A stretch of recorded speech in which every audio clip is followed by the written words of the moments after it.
Ya, mungkin tahu ngikutin tren banget ya sama fashion. Kalau tren banget nggak, saya orangnya nggak terlalu trennya gimana.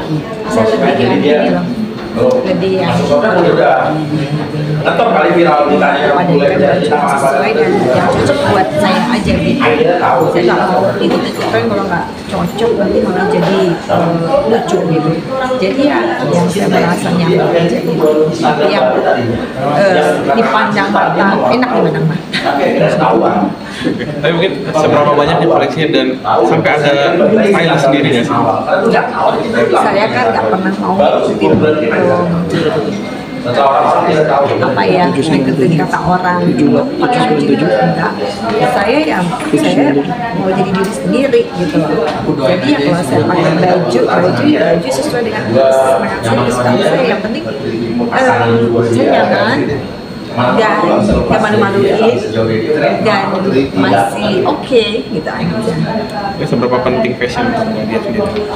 Saya menyukai fashion, tapi saya bukan yang udah fashion yang harus itu lagi musimnya mini saya ikut beli ya kan, udah pakai gini udah nggak cocok ya, kecuali kalau pendek short hari-hari kan lihat sama orang kan udah usia gitu, masa mau saingan sama teman-teman anakku ya kan, ya gini aja pokoknya style aku ya sesuai dengan Tapi mungkin dari anak pernah komentar nggak sih, mungkin mama udah usia segini masih ngikutin kayak anak muda aja? Pernah, tapi justru nggak kembali waktu pernah. Itu kalau di rumah kan pakai celana pendek ya, celana pendek yang kayak gitu. Anak aku sekarang terus suatu ketika aku pakai yang celana panjang, yang lengannya panjang gitu. Oh, anak tuh semua mama nggak pantas pakai gitu. Anak udah deh, pakai baju yang biasa mau pakai aja. Padahal saya kedinginan, hujan kan. Saya pakai baju yang semuanya tutup apa segala macam. Anak saya pada ketawa, mama nggak pantas pakai begituan. Aneh jelek katanya. Udah mama pakai yang biasa mama aja. Mungkin ada inspirasi fashion nggak? Inspirasi enggak? Pokoknya be myself. Untuk konten sendiri juga ada fashion tertentu nggak sih, mungkin kalau misalnya kontennya tentang ini harus fashion begini gitu nggak sih? Nggak, jadi gini, kalau sebenarnya bukan lebih ke konten ya, saya tuh biasanya kalau ada acara-acara gitu suka ada dress code gitu loh.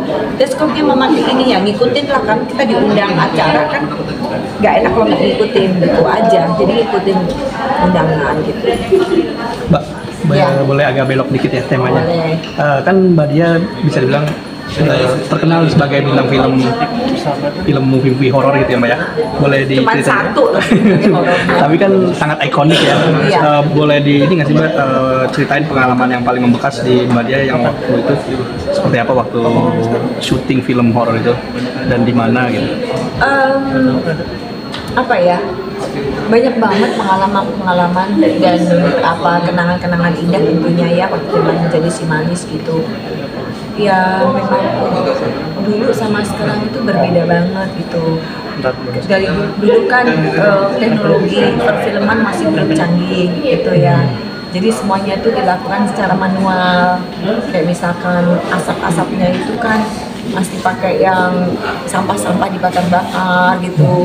Terus jadi setiap hari mengharuskan saya cuci rambut dan mandi, karena kan itu kan setiap kali syuting kan malam nggak berakhir pagi.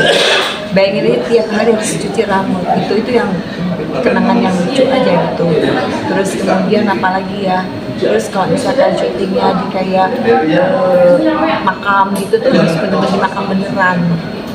Aduh, itu tuh bener-bener yang sebenarnya menyeramkan, tapi itu kenangan indah juga gitu, karena kan nggak mungkin juga malam-malam kita ke makam sendirian gitu kan, harusnya ngeri juga gitu kan.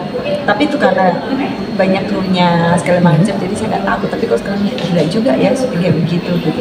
Tapi pada saat itu pernah ada kayak merasain kejadian yang ganjil nggak sih Mbak? Nggak pernah ada kejadian apa-apa. Nggak pernah kejadian apa-apa. Terus kalau katanya kan pernah waktu syuting itu ada kesurupan, itu benar nggak sih Mbak? Kalau yang kesurupan itu bukan kita yang kesurupan, tapi ada beberapa bintang tamu, kru film gitu, itu ada kesurupan. Cuman ya saya pikir ya ya mungkin dia belum beradaptasi dengan lingkungannya. Kalau sama saya mungkin sudah biasa setannya lihat saya, atau mungkin memang saya udah syutingnya udah bertahun-tahun kan, jadi udah kenal gitu, jadi saya nggak diganggu gitu. Saya sama Oji kan diganggu, apalagi sama Oji, dia takut sama Oji kan, kontak gitu kan. Tapi kalau dari Mbak Dia sendiri sebenarnya pemberani atau penakut sih? Penakut. Saya ini sama Oji 11-12. Jadi Oji takut ke kamar mandi, apalagi saya juga. Jadi berdua itu tunggu-tungguan kalau di kamar mandi, nggak, karena pintunya tuh nggak ditutup karena saking takutnya. Ngeri nggak sih? Apa malu-maluin nggak sih? Jadi kita berdua itu pemain film horor, tapi kita penakut banget. Penakut tidur juga nggak berani sendiri. Triknya biar melewati masa-masa takut itu gimana, Mbak? Nah, itu sebenarnya dengan berjalannya dengan waktu ya, sebenarnya kadang-kadang gini loh. Jadi aku tuh penakutnya itu kalau ada hal-hal yang peristiwa gitu, sesuatu peristiwa apa yang membuat aku takut gitu. Ya, misalkan mungkin habis melayani seseorang, terus aku bayang-bayang gitu, bukan takut hantunya enggak, tapi ya hawanya nggak enak gitu. Terus kalau misalkan pas habis nonton film horor itu takut juga. Ya saya penakut loh, orang nggak tahu kan saya penakut banget gitu. Kadang-kadang di rumah aja saya ditemenin banyak, kalau suami saya nggak ada, saya ditemenin di dalam kamar mandi, saya mandi gitu. Aku kamu di sana ya, aku mandi gitu. Enggak ya?